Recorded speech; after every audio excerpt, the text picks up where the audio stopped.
سوالان وی وایف تشمالن دلیوست خرابش این تفی وندون تغابستوس کرده خبر غانوروی استوالین رویاس ویلا کلون.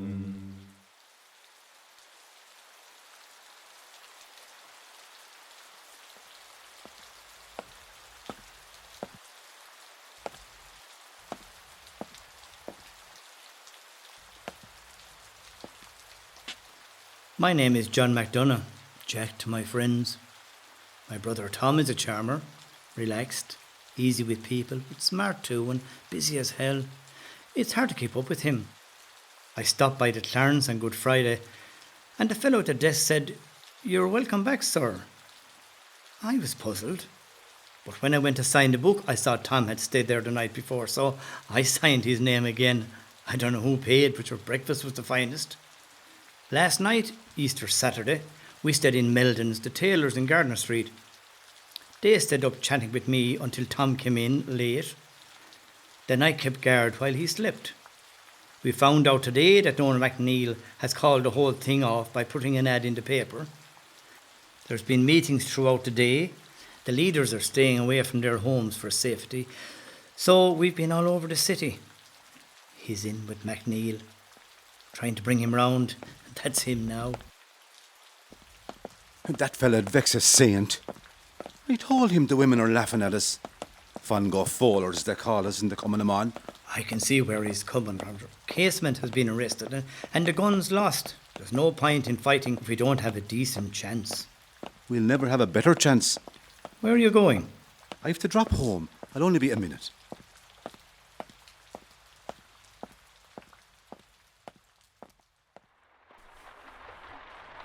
Tom, what's going on? Talk to me. You haven't slept at home for weeks. Detectives are watching the house. I'm sorry, love. Where's the suitcase? Behind you. Your uniform and rations are in it. I'll just go to see the children. You'll waken them. They waited up for you, but they got too tired.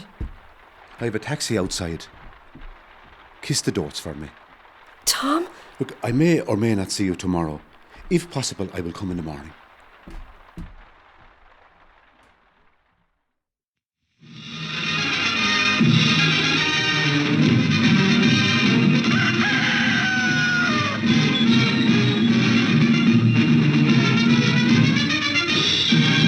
Confusion of Easter Sunday, when an order cancelling manoeuvres was published in the Independent newspaper, there was a mixed assemblage of numerous companies on Stephen's Green. At about 12 o'clock, B Company, led by Commandants MacDonagh and Hunter, were moving briskly about. Suddenly, the order was heard, "Fall in and quick march." They right-turned into Cuff Street and, in somewhat loose military order, proceeded to Kevin Street. Alongside those marching was Sam Ellis on a hackney car, his arms round a large, heavy-looking box of ammunition. On reaching Jacob's factory, part of the troops, commanded by Commandant Thomas MacDonagh, took possession of the building.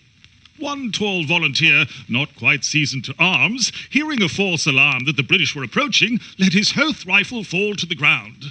The gun fired with a noise that made his comrades jump with the shock. Though an accidental one, it was the first shot fired. One chap declared that it nearly took the tip of his ear off.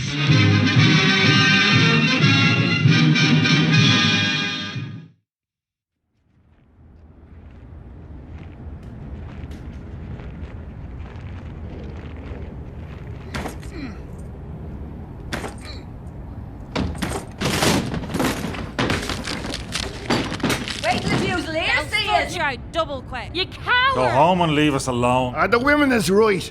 You should all be hanged. Shooting's too good for you. If you want to fight, can't you go and fight the Germans? You wouldn't know what to do with a gun if there was a real Go war. away. Britannia rule Go away. I swear I'll shoot Yeah, you. you will not. Give me that gun. I'll show you how to... You bastard! Look what you've done to him! The poor man! Get back or you'll get the same. Get back.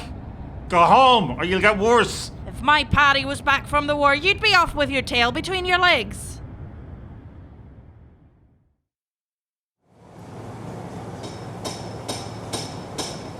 What'll I do with this fella? Who is he? Henry Fitzgerald. He's the night watchman. You've two choices, Henry.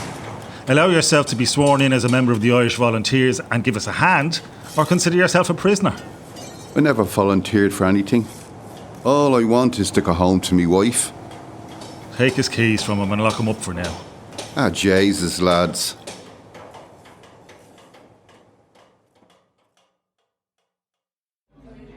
Attention, please. Men, comrades, women too. It is my great honour to serve you in this our little escapade, and also my honour to be served by you. I'm sure Major MacBride, in all his experience of battle in far-flung places, has rarely seen a more gallant band of soldiers. All our targets have been captured, despite the confusion yesterday. Our rising has confounded the Empire, and all over the country there are reports of great numbers coming to our aid. We have had further landings of weapons in Kerry. German submarines will menace any attempt on the part of the British fleet to reinforce their garrisons. Volunteers are marching from Wexford and Cork and Galway. Allies have landed on various parts of the coast. I wish to compliment you on the soldierly discipline and energy you have displayed. Volunteers Comerford and MacDonagh, you are now promoted to Lieutenant for distinguished service. Now, I want you all to welcome Major John MacBride, who has joined in our operations today, and you will refer to him forthwith as Commandant MacBride. Thank you, sir. Congratulations, boys. You have done a smashing job. This place gives us a mighty strategic foothold. The tallest building in town, overlooking all the main roads the enemy needs to use to attack our garrisons around the city. Let's barricade the windows, set up observation posts, and clear anything that's in our way or likely to catch fire if a shell comes in the window. Commandant Hunter and his troops have taken the barracks next door. And Moira, have you the reports? Latest reports suggest that Ned Daly and the 1st Battalion have occupied the forecourts, while Sean Houston occupies the Mendicity Institution, across the road from the forecourts, covering military access from the west. De Valera's 3rd Battalion are in Boland's Mill, controlling the route in from Kingstown. The 4th Battalion, under Eamon Cant, are in the South Dublin Union and Marrowbone Lane Distillery, overlooking routes of access from the Curragh and the southwest. Pierce and Connolly have taken the GPO. The citizen army have seized City Hall and they're hoping to launch an attack on Dublin Castle. Stephen's Green is under the control of Commandant Michael Mallon and the Countess Markovich. I want men in Delahunts in Camden Street, the Swan in Ainger Street, cover Wexford Street and all approaches. That's the route they'll come into town from the barracks in Rathmines. We need to hold fire for as long as possible to do the maximum damage to them. So, don't shoot until you receive instructions. Sorry, sir. I was told that the Lee Enfields get extremely hot if fired too much, sir. How much is too much? I've no idea. Let's hope we find out.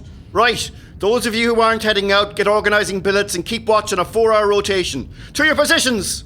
Oh, and up the Republic! Up the Republic!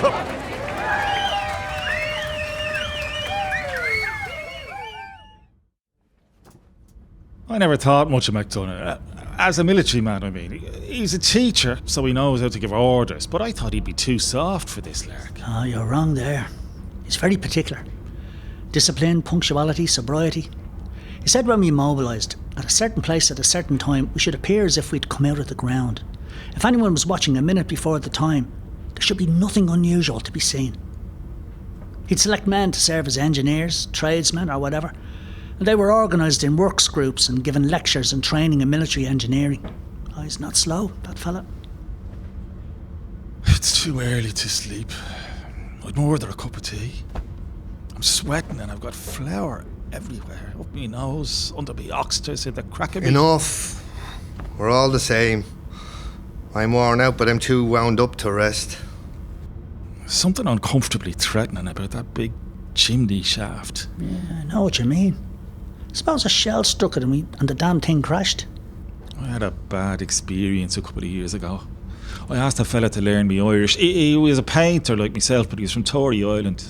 He says, I've a job coming up and if you give me a hand, I'll teach you while we work. I hope he paid you. That wasn't the problem. He was painting a lighthouse. We were dangling 100 feet above the rocks with the wind blowing in off the Atlantic, waves crashing all around us, seagulls attacking us from all sides. I get vertigo climbing the stairs ever since. You two, you're on guard duty.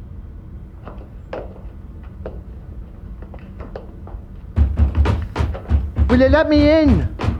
Let me in! Who is it? Billy Blake! What do you want? Will you open the door? They're taking pot shots at me here. I'm under orders. Open the door! Get lost, Billy. You should have been at the Green. Me ma locked me in me bedroom. And I'm locking you out. It's not my fault. I had to climb down the drain pipe. Oh, I think I've have to burst me ankle. Stop crying, Billy. Commandant MacDonagh can hear you. You're embarrassing me. Are you armed, Billy? No, sir, I'm not. Get yourself a rifle and come back, and we'll let you in then, Billy. Thanks, sir, I will. I'll do that.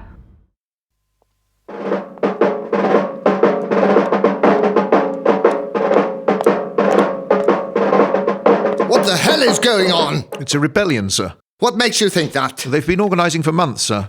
Why wasn't something done about it? It was not for me to say, sir. They're members of the Irish Volunteers, the Irish Citizen Army and the Commandant. Common what? Commandant. They're women, sir. How strong are they? Well, the women. Numbers, you fool. How many are they? Oh, right, sir. Sorry, sir. Best estimate at the moment is over 1,000. There may be more if the rest of the country joins in. Don't they know we're at war? Well, I think that's the point, sir. But we have about 150,000 Irish signed up. I think they know that too. Weaponry? Mostly rifles, but also shotguns, revolvers, a few semi-automatic pistols and grenades, many of them German. There's also reports of volunteers armed with pikes, sir. Positions? They've taken a number of significant sites in the centre of town. Windows and doors barricaded, food and supplies secured, streets blocked. I've a full list here, sir. The main force has taken the General Post Office on Sackville Street. They've also broadcast in Morse code from a wireless station declaring an Irish Republic. 3 policemen have been taken prisoner, another 3 shot dead. The Commissioner has taken the police off the streets and now there's widespread looting. They've taken St Stephen's Green, the 4 Courts, the Mendicity Institution, Jacob's Biscuit Factory and Boland's Mill. Watkins Brewery, Jameson Whiskey Distillery, Rose Distillery, Dublin City Distillery, Barmac Brewery. Do I discern a pattern here? Bakeries, breweries and distilleries, sir. I know the Irish have a reputation. They're tall buildings with chimneys overlooking major road and rail routes, easily defended with protected positions for sniping. Quite so. We'll need to attack their main stronghold in Liberty Hall. We'll have to proceed slowly until reinforcements arrive. Isolate the castle and root them out there. Next, establish positions overlooking Stephen's Green. It's too open to defend. Fish in a barrel, if you ask me. Roads and railways secured, barricades removed. Use whatever artillery you need and make them wish they stayed at home. With respect, sir, they are at home.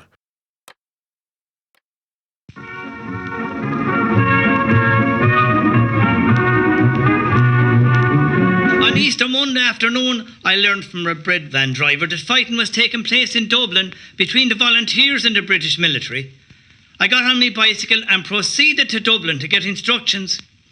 At the Mendicity Institute, there were British soldiers taking cover on the north side of the river and avoiding the firing which was coming from the institute. Further down the quays near the 4 Courts, the volunteers had a barricade across the street. I was halted here. I told the officer who was in command here who I was, where and for what I was going. He let me pass through. I proceeded to number 2 Dawson Street, the headquarters of the volunteers, but found the place locked up. So I proceeded home to Maynooth via the North Circular Road and Phoenix Park. At Maynooth, about 14 volunteers mobilised in the yard of my house. They had sporting guns and some rations. I got my rifle and we marched to the college with Tom Byrne in command.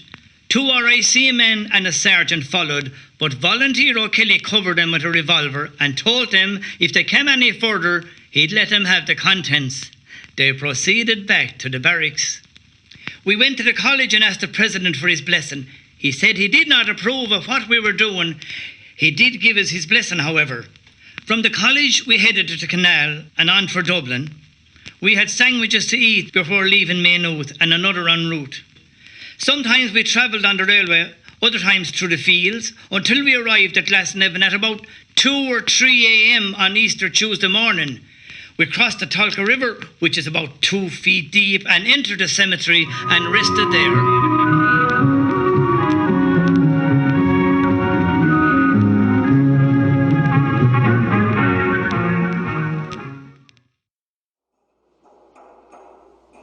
Rise and shine. Tuesday morning and plenty of work to be done, boys. We need a squad to get busy smashing through the walls so we can move about without being exposed. More barricades. Use the flour sacks. We need the horses in the stables removed to safety in case of fire. We need buckets of barbed wire in the yard to slow the buggers down if they do break in.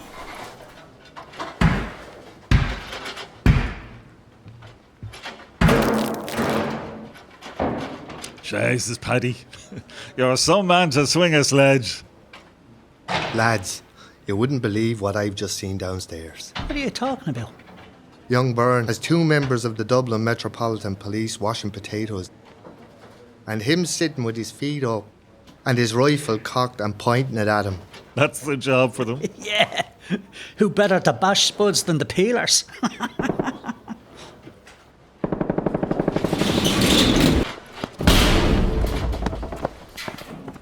Permission to report, sir. Granted. Royal College of Surgeons under heavy fire from the Shelbourne Hotel. There's a gunship started shelling Boland's, but Dev flew a flak from the distillery door, so they flattened the distillery, but the Boland's boys are fine. Our men in the evening mail offices opened fire on the Dublin Fusiliers as they came out of the castle and destroyed them. Infantry are retreating from the South Dublin Union and Marylebone Lane. There's dead soldiers lying in the canal. They're using heavy artillery against the barricade on the North Circular, near Charleville Road. 1st Battalion volunteers are attacking Broadstone Terminus, but the Fusiliers appear to be holding the position.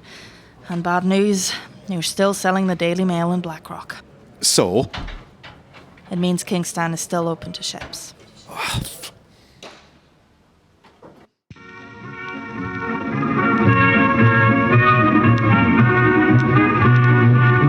The next morning, Burton marched us into the GPO. There was a dead cavalry horse in O'Connell Street. Otherwise, everything was quiet. We got a cup of tea and some buns in the canteen, and then we were sent to the Exchange Hotel in Parliament Street. We were not long there when a party of British soldiers arrived at the Evening Mail office, which is at the junction of Parliament Street and Dame Street. One big soldier started to smash in the door. I asked Byrne if we could fire. I don't know what he said, but I took aim at this soldier and fired. He dropped and fell forward, and the man next to him fell also. Apparently both of them were hit.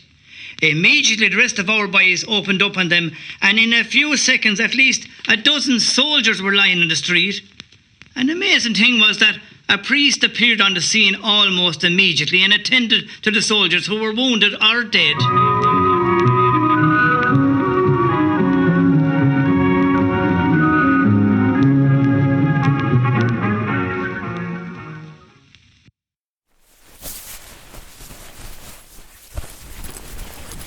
Oh, you've done great foraging, boys. You'll sleep better tonight. O'Hanlon has set up shop downstairs. Anything you need. Clothing, boots, underwear, socks and all from Reynolds. Cigarettes, tobacco and anything else you could want. Is there anything to eat? I'm sick of biscuits. I've had nothing but slab cake and fig rolls for 2 days. Should we keep our distance, so? The coming on girls have requisitioned meat and bread. They'll have a meal ready downstairs in about a half an hour. Requisitioned? You mean they took what they wanted? We did not. We gave them a list and we signed the receipt from the Army of the Irish Republic. Any chance of a cup of tea? There's buckets of tea below.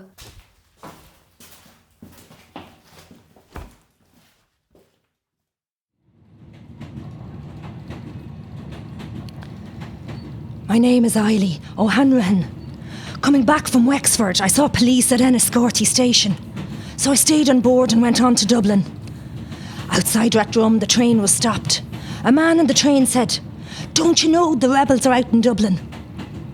I went into the lavatory at the train and I took the dispatch from my fur and tore it in small pieces. I threw some of them in the lavatory and ate the rest. On Tuesday, the day after I got back from Wexford, the 2 of us, my sister and myself, went to the GPO. We saw Pierce and the O'Reilly came and talked to us. Also Tom Clark. They told me to go to Jacob's. I did, and I saw some of the men I knew in the window. I called up to them and said I wanted to see Tom MacDonagh. There was a mob outside, and when they saw us talking to the volunteers, they called out all sorts of insulting remarks to us. You brazen hussy! Our boys are risking their lives at the front for you, and this is the thanks they get. Wait till the Tommies bait your bloody heads off! Get out of my way. I need to get inside. For Christ's sake, get down! Let me in before they shoot me. Don't be stupid, woman. You've no business here. That's O'Hanrahan's sister. Let her in. Go home to your children. You're not wanted here. She's coming, now, man. You have to let her in. How dare you?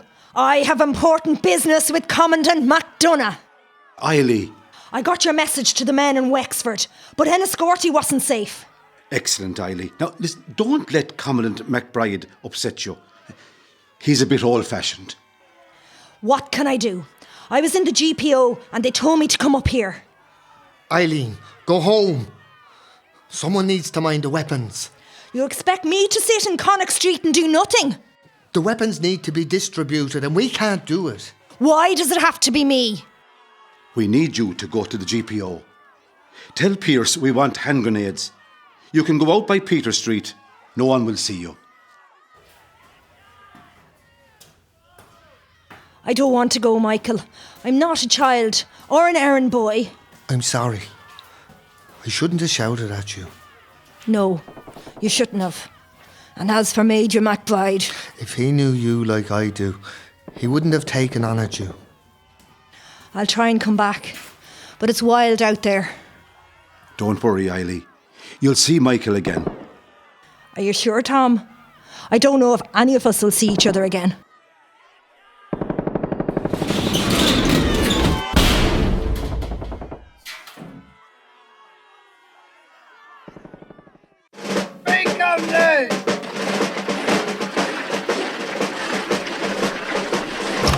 General Lowe, sir. Martial law has been declared. I need up-to-date reports on progress. Westland Row and Harcourt Street stations have been retaken. Lines damaged by bombs at Amiens Street, Broadstone, Kingsbridge and Lambsdown Road. We came under heavy fire from Annesley Bridge while repairing a section of track at Fairview. Several soldiers captured, the rest retreated. The arsenal at the magazine fort in the Phoenix Park was attacked and destroyed. The sentry at City Hall was killed, but we've recaptured the building. Nobody at home in Dublin Castle. What the bloody hell was going on there? Well, everyone was at Fairy House, the Irish Grand National, sir. Disgraceful. Won by all sorts at 5-1. Horse called Civil War was fourth. Find that funny, do you? Well, at least he didn't win, sir.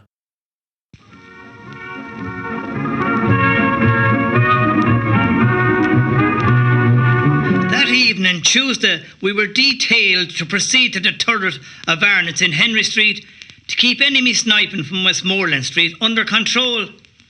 After some time, I noticed that one of the upper windows of McBurney's on Aston Quay was opened. I could see a waitress in her uniform carrying a tray past the window. It was strange for a waitress to be on duty right in the centre of an area where fighting was taking place. I got my glasses on the window, and as I suspected, I observed a soldier in a stooped position in the far side of the room and holding a rifle. I took aim at the window and fired. The first shot was high, my second shot went through the top pane, and my third also went into the room. I didn't see the waitress again, and no firing took place from that window afterwards.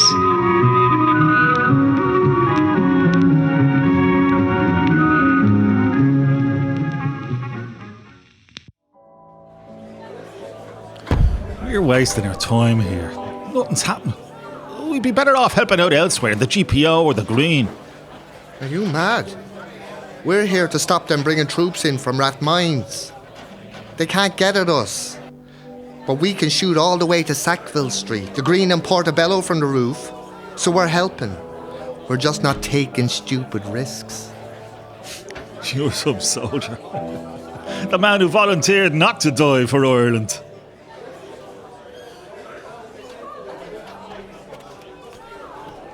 How are we fixed, Major? We're fine if there's a hand-to-hand attack, Tom, but a few well-directed shells and this would be a death trap. I heard about Delahunts. They had the Irish rifles in their sights, but some idiot shot too soon and they were able to retreat. I explicitly told them to hold their fire. Ah, they're only boys, bless them.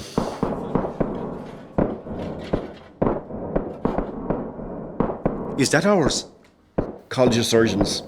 The Countess and Commandant Malin have retreated from the Green, but they're under constant fire. And that's machine gun fire. It's coming from Portobello. Sounds like they're trying to soften us up for an assault. I'll have a look.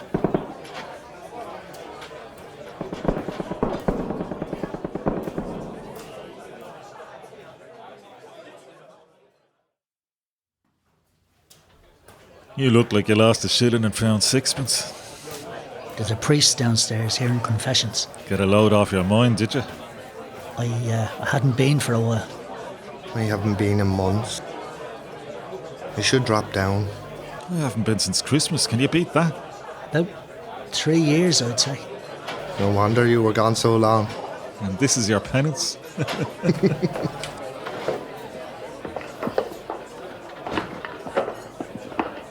Here, lads, lines broke open a bookcase upstairs.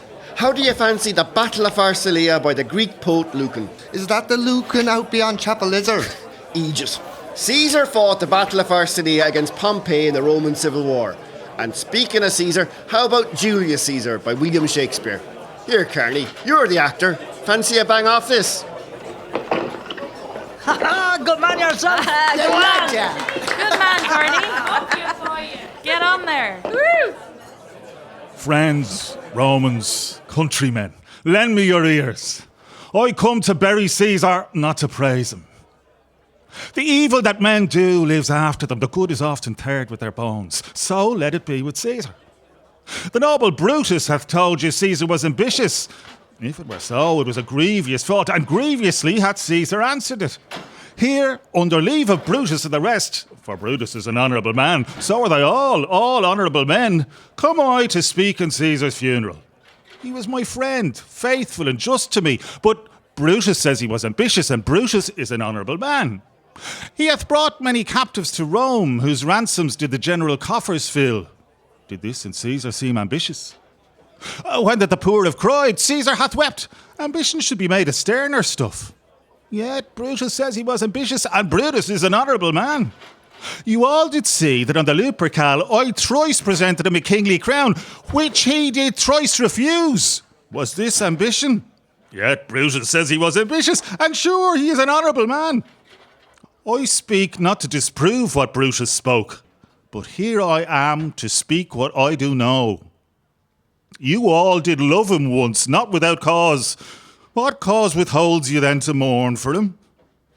O judgment, thou art fled to brutish beasts, and men have lost their reason. Bear with me.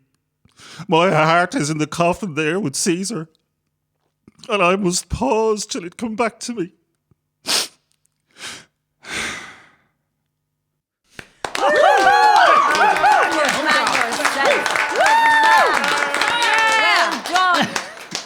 Carney, it's Irish drama you should be doing. You write the likes of that in Irish or in Japanese, and I'll learn it. Soldiers are we, whose lives are pledged to Ireland. Some have come from a land beyond the wave, sworn to be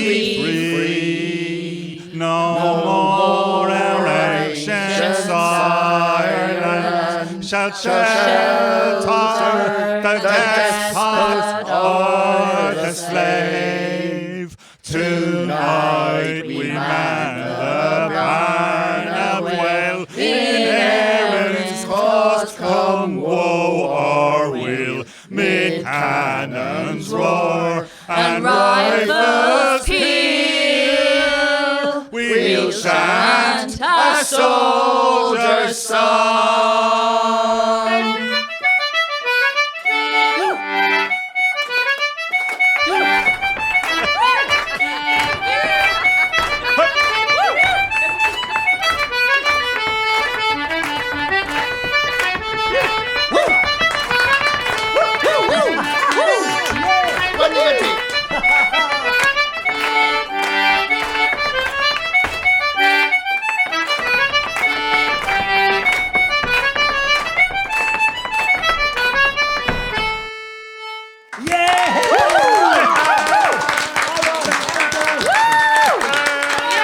Girls, you're the finest. Aren't we lucky to have you on our side? Do you have a song for us, Tom? I don't know how appropriate that would be. It would do wonders for morale, sir. Go on, Tom, come on. What brought you into my house, to my house, to my house? What brought you into my house? Said the mistress unto Dan. I came to court your daughter, ma'am. I thought it no great harm, ma'am. Ah, Dan, me dear, you're welcome here. I thank you, ma'am, says Dan.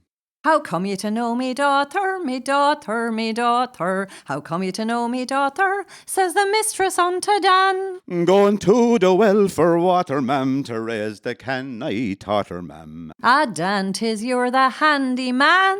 I thank you, ma'am, says Dan. She's a bonny girl, your daughter, your daughter, your daughter. She's a bonny girl, your daughter, and I like her well, says Dan. She's a girl that's fit for any man, and she has a graw for you, dear Dan. Ah, Dan, me dear, you're welcome here. Oh, thank you, ma'am, says Dan. Now you can have me daughter, me daughter, me daughter. Now you can have me daughter, says the mistress unto Dan.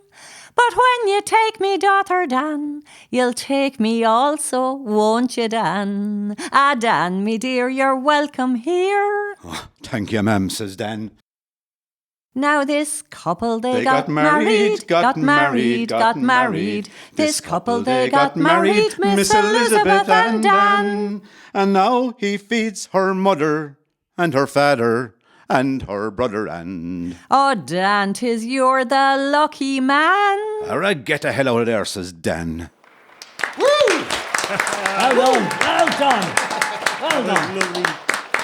Tom, look what we have. Hang on till you hear this. A gramophone, no less, and a recording you'll love. We used to sing this all the time at home in Cloughjordan. See if you can work out the composer.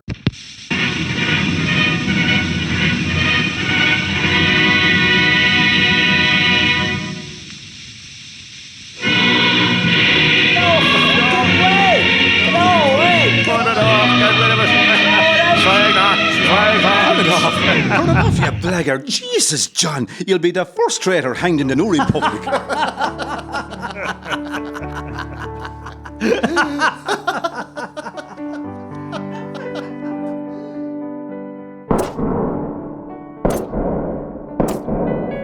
Lions, you're needed on the rooftop. There's a bugger on the roof at Trinity causing trouble, and the lads say you're the one to take care of him.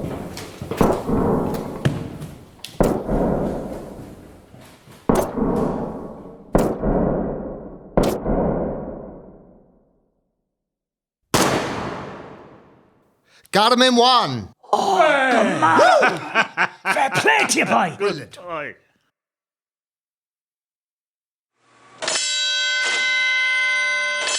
The sprinklers have come on downstairs. The place is flooded. Is your man still upstairs? The watchman. He'll know how to turn it off. I'll get him. Should we let him go then? Nah, leave his wife in peace. I bet he snores even louder than you do. Good night. All right, boys. An assault is imminent. Get busy. More barricades to slow them down if they break in. Come on, quickly now.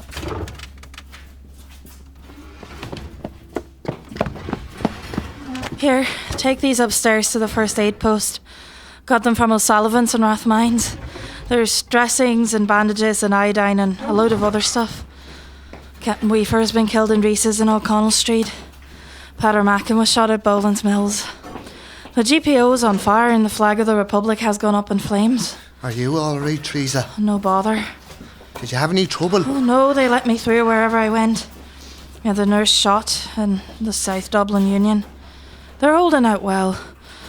They were telling me French Mullen asked them, "Where are the trenching tools?" Someone held up a little shovel like a trowel. He said, "It doesn't matter. Don't fire without my orders, you know." All of a sudden, a British major pops his head over a wall, and one of the volunteers turned and shot him dead. Says your man, "Although I did not give the order to fire, that was damn good shooting." At least they're seeing some action. Go on, Teresa. They'll feed you downstairs. You might tell them to hurry up with ours too. You could give them a hand instead of sitting on your arse.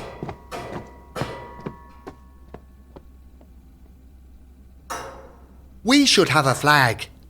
We could use the bunting over there. Ask Theresa if she'd sew them together. Maybe not. I'll see if I can find something orange to make a tricolour. Yous can find a needle and thread. Where's Byrne? He's down at first aid. Get him up here, will you? We'll see if he's up to it. They found him beside an empty box of plasma biscuits looking a little the worse for wear. He won't need figs in his fig rolls for a while, I'd say. And tell him to bring the biscuits in and come up here. We've broken an opening in the wall to get at the sniper over by St. Patrick's Park, but it will take someone smaller than me to get the shot away. He'll need to stand on the tin to reach. What time is it? Almost 12.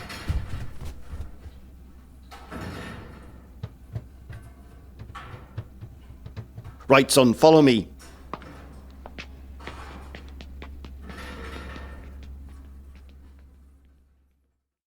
That's it. Up you get. Can you see him?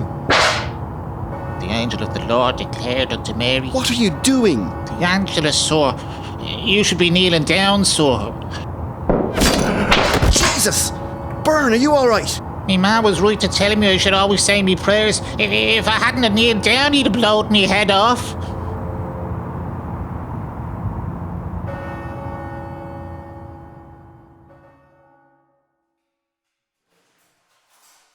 Here, lads, I found some tea towels. They're more yellow than orange, but they'll do.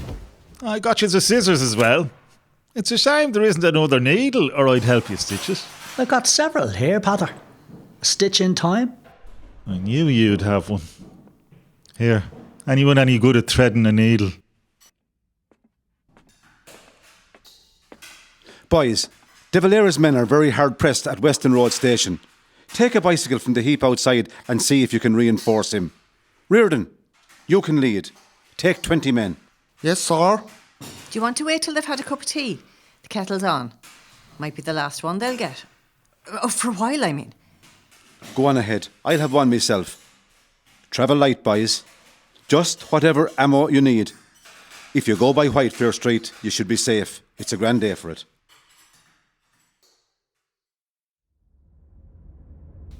Jim Connolly wrote to the rebels on Friday from the GPO. Things were slowly moving towards a sad end, but Connolly was still proud of what they'd done.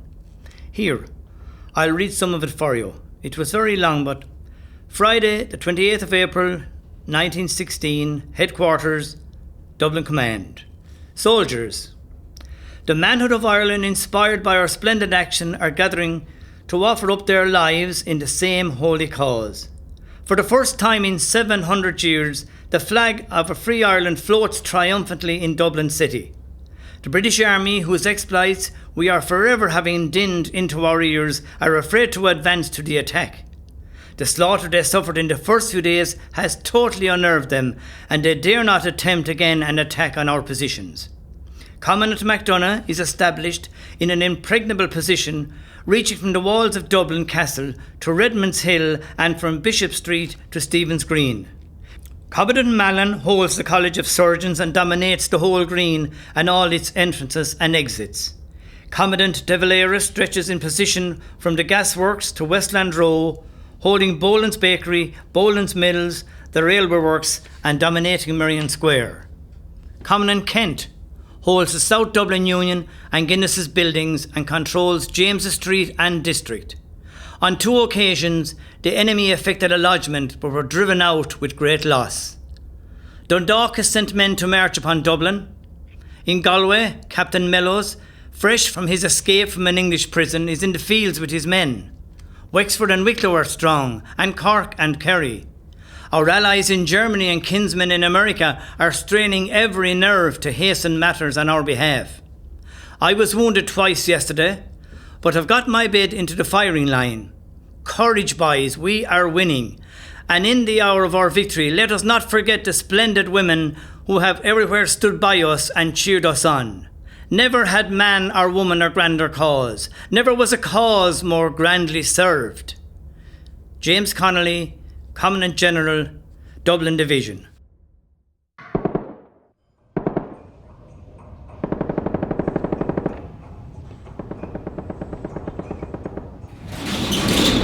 We need help, lads. Someone's been shot. How'd it go, boys? Did you reach Boland's? Not quite. Near Merrion Square we came under fire. Soldiers on Mount Street blazed away at us. O'Riordan yelled, "Take cover!" But there wasn't much cover to take.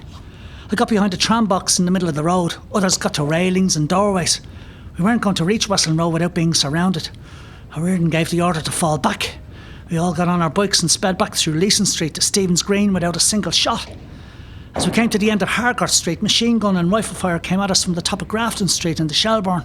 The boys and the surgeons gave us cover. Proud's Lane was near, so I zigzagged to dodge snipers. Audacity is the thing. Audacity is the thing.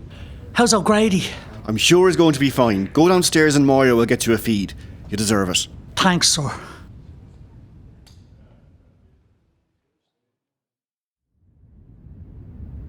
Anything going on? Why don't you run and get the paper to find out? There might be a crossword we can do. There were armoured cars outside last night. A few of them at different times, scouting the place out. They've been talking about an attack all week. Nobody's come near us. You seem disappointed. The sounds have changed. The artillery blasts are further away and there's less of them. Sackville Street is in flames. GPO and the Metropole included. It's O'Connell Street, for God's sake. It has been for years. To your positions. We're expecting a sustained onslaught from troops gathering in Patrick's Park. They may be assisted by artillery. That'll mean a lot of noise and bother. Stick to your station and stay awake. Fingers on the triggers, boys. This is what we've been training for. If Ma could see me now. This is serious, Kearney. Just do your job, Billy. Listen, boys. Looks like they're coming through the main gate. They'll probably blast it, and they'll follow with a swarm of khaki. Make every shot count, all right? Safety off. Loaded and ready. We've never killed anyone before. Nobody asked you. Hail Mary, full of grace. Shut the fuck up. Kearney, whose side are you on? The Lord is with thee. Blessed art thou amongst women. Blessed is the fruit of thy womb, Jesus. Holy Mary, Mother of God, pray for us sinners now and at the hour of our death. Amen. Amen. Ah! Jesus, Mary and Joseph, would you watch what you're doing? I just thought you'd like a cup of tea. Thanks, Teresa. You're very good.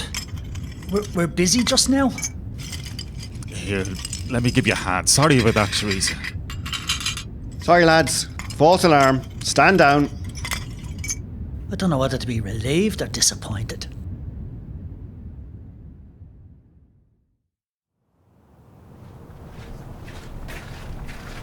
I need to see MacDonagh. Oh, Farrell, what's going on? I told you I need to see MacDonagh. I seen you talking to the Brits. Don't have me shoot you here on the street. Take me to MacDonagh. You even know how to use that thing? The Countess said I was best in her class. If that's what you want. What are you doing? Playing blind man's bluff. Don't be ridiculous. I can't see a thing.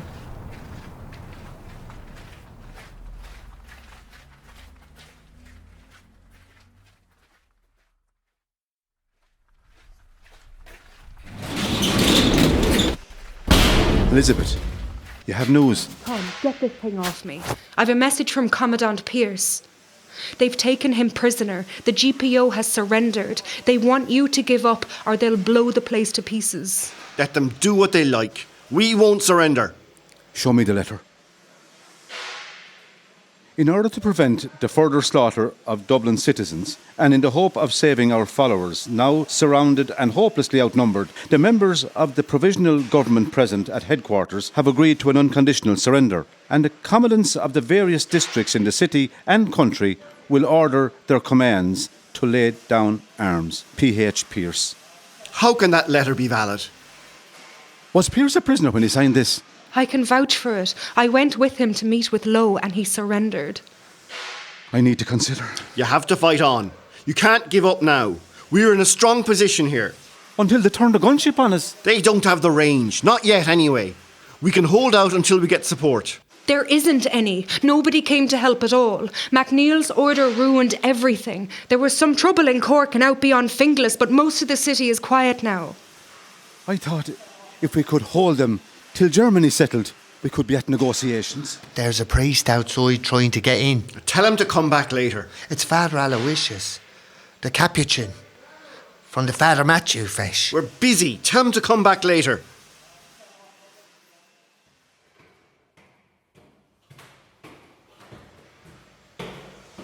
Mr. MacDonagh, I have a letter from Patrick Pearse. I know, Father. Nurse O'Farrell has brought it to me. Elizabeth tells me he's a prisoner, though. He wants you to tell the others to stop. Dev is still in Boland's, and they're still fighting in the South Dublin Union and Marybone Lane. You need to get to them. I need to be certain this is genuine first. Geneva set down strict rules on what is admissible. I need to meet with their commanding officer. We're in no hurry. We're well provided for here and could hold out for weeks. They're slaughtering innocent people in King Street. We don't know what they'll do if they don't surrender. I will not surrender myself until I have spoken with General Lowe, my brother officers who are already prisoners, and the officers under my command. I'll go and see what he says. Tell him I'll speak with him, or Maxwell, or whoever is in charge. But don't come back until you've a promise they'll meet me. There'll be no surrender until I have assurances.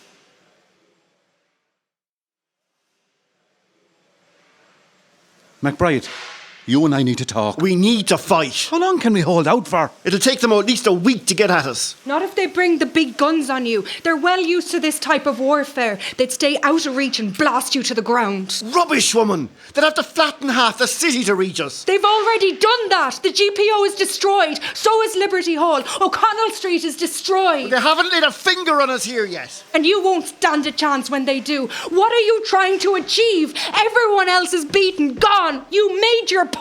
We didn't come to make a point. We came to win. But if we can't win, what's the point, as Elizabeth says? To the end. To the death? For all these boys? Father Aloysius wants you.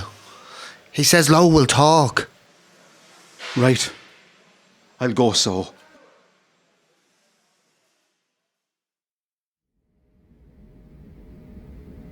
Any news, Blake? St. Patrick's Park is full of British troops. All the houses have been evacuated. It looks like they're going to attack any moment now. They'll probably shell us, then send in the infantry. Jesus, I'm sorry I asked. Teresa says Archbishop Walsh is trying to arrange a truce, and there's a ceasefire on O'Connell Street. Where's MacDonagh gone? He went to see Pearse, but the GPO was burnt out. They all got away through Moore Street. What if we fight our way to the Dublin mountains and join up with the lads from Wicklow and Wexford and Carlow and so on? With only 60 rounds each, we wouldn't last long. I heard Pearse surrendered to General Maxwell. Where's MacDonagh going then? If Pearse is a prisoner, they'll hardly let the pair of them have a chat. We'll just have some cucumber sandwiches while you boys chew the cud. We just have to wait. Wait and see what happens. No point in guessing. There's nothing else to do, is there? It's been the same all week. Guessing and waiting. And praying. And praying.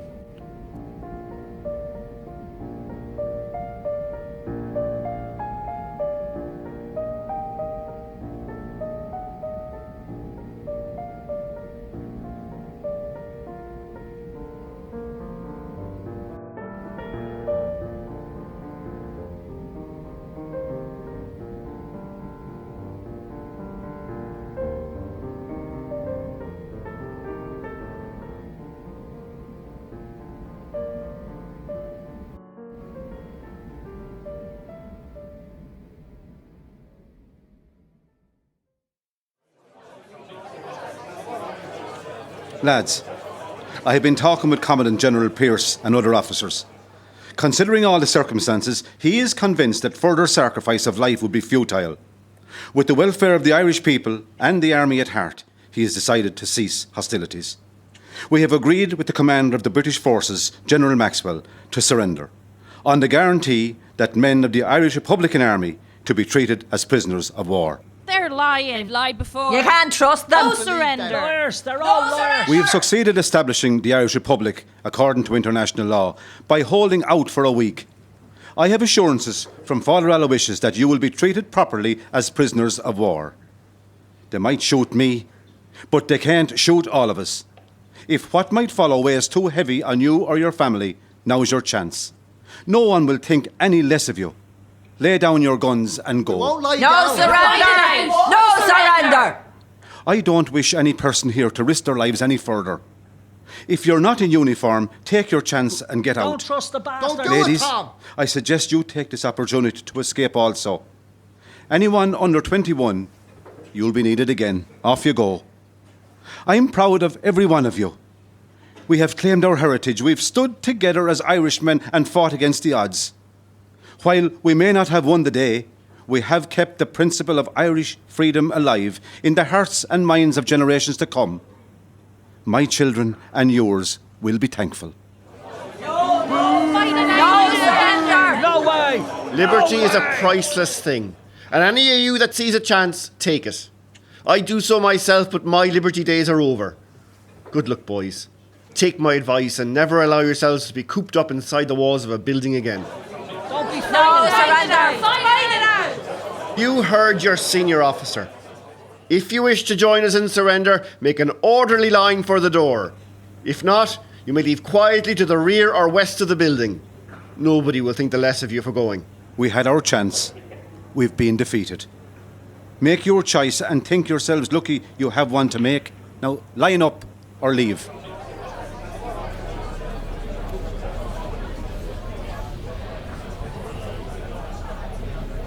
Moira, I want to stay.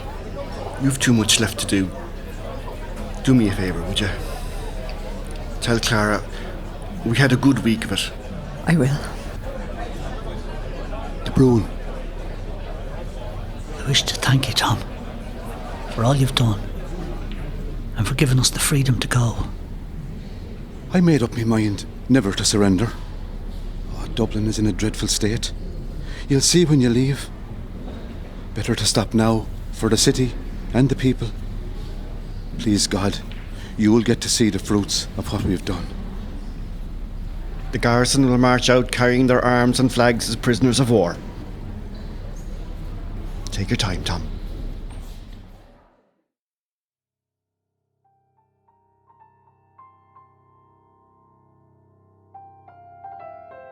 I don't know why I'm writing to you, because I have nothing to tell except that I love you, adore you, and will marry you any time you like. Now you have the material you want for a breach of promise action.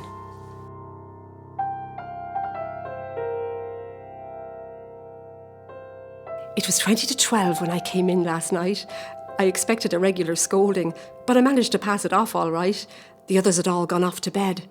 Only my mother and father were up, but in the morning, when I told my sisters about it, they said I must have cast a spell on them, as just before I came in, they were making an awful row about my being so late.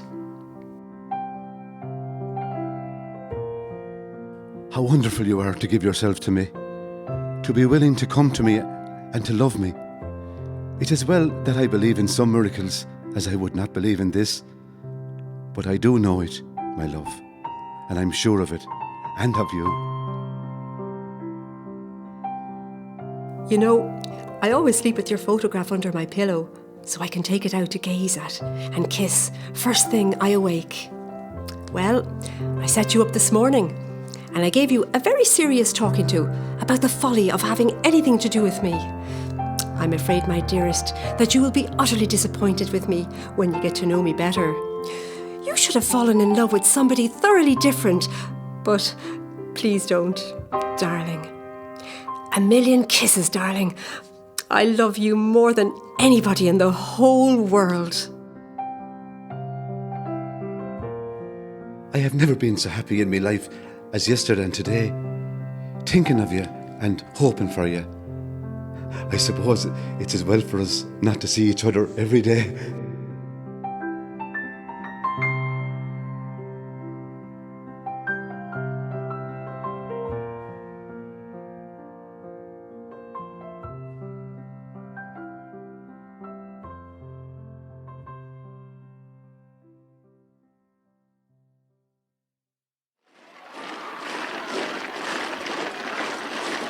Jesus, would you look at that? The Dublin Fusiliers marching in to take our places. And there's me brother lined up with them. The feckin' bastard. Hey, mister, can I go home to me wife now? Fitzgerald, You could go to hell for all I care. We didn't do too badly. We defended our positions and the approaches. We helped the lads in Mount Street and Stevens Green. We kept you fed and watered. And we spied on what the English were up to. Hanging's too good for you. May you die roaring. Bastards. Serves you right. What's next for them, sir? What do you think? Well, surely they can't all be hanged, sir. Court-martialed and shot. Well, you told them they'd be prisoners of war. The officers of the court will be the people they've just been firing on. It's not exactly cricket, if you ask me, sir. There's a pile of bodies in Mount Street, son, some of them their own countrymen, 20-year-olds, their first day of active service for king and country.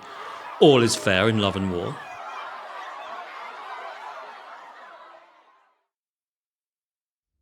Three thousand people were arrested for involvement in the rising, about 80 of them women. The court-martials were held in secret and without a defence. Maxwell stated that only the ringleaders and those proven to have committed cold-blooded murder would be executed. 90 were sentenced to death. In the end, 15 were shot. Some of them, like Willie Pearce, were not leaders and many hadn't killed anyone. Tom's speech at his court-martial was published in American papers, but the British denied the authenticity of it. I used to have it all, but that was a long time ago. 'Tis sweet and glorious to die for one's country. The proclamation of the Irish Republic has been adduced in evidence against me. You think it already a dead and buried letter? But it lives, it lives. From minds alight with Ireland's vivid intellect it sprung. In hearts aflame with Ireland's mighty love it was conceived. Such documents do not die.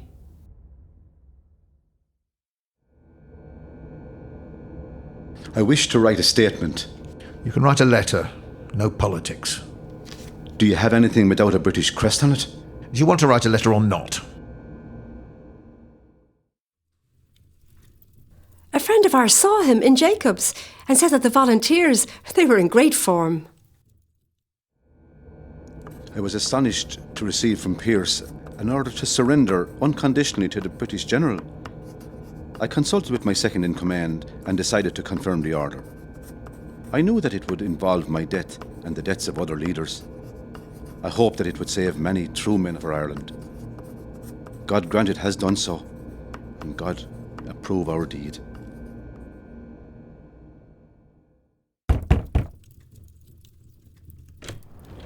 Officer?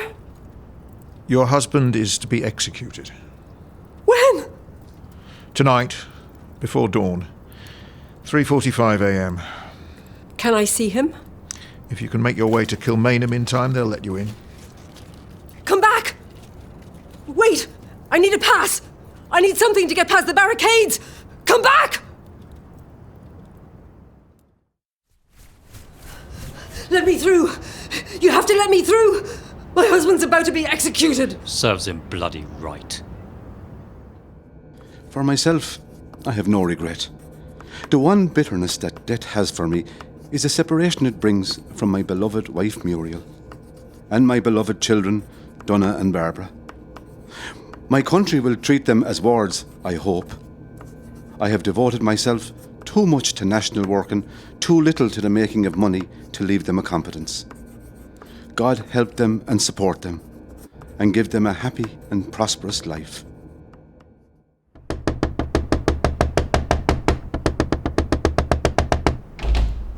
How dare you come hammering on my door at this hour? I need to use your phone, please! It's urgent! I need to ring Kilmainham! My husband is going to be killed! You're one of the Giffords, aren't you? You have your father's heart broken. Whores and traitors, the lot of you. My darling little boy, remember me. I would wish to live long, but you will recognize the thing that I have done and see this as a consequence. God bless you, my son. My darling Barbara, God bless you. I loved you more than ever a child has been loved. My dearest love, Muriel, thank you a million times for all you've been to me. Kiss my darlings from me. Goodbye, my love, till we meet again in heaven. Your wife never showed up. We can't wait any longer. Perhaps it is for the better so, but for her suffering, this should be all joy and glory.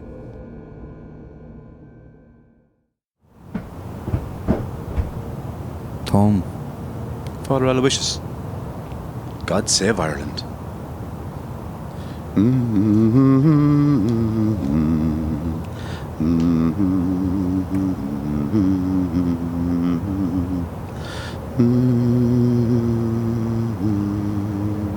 Load.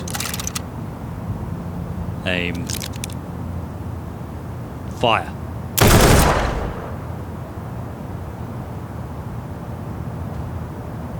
He died like a prince.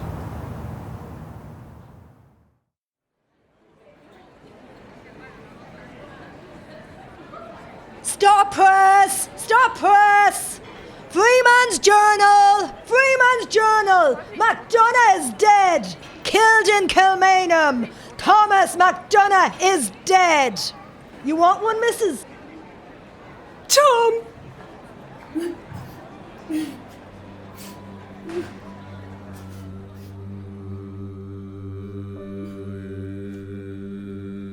Is a one on we boys to Shemalean the Leo Stachrawas into we one done. Tagabastos Gorda Habergan or we Estavelin Royas we la column. Tagartash Kelev we moyenche.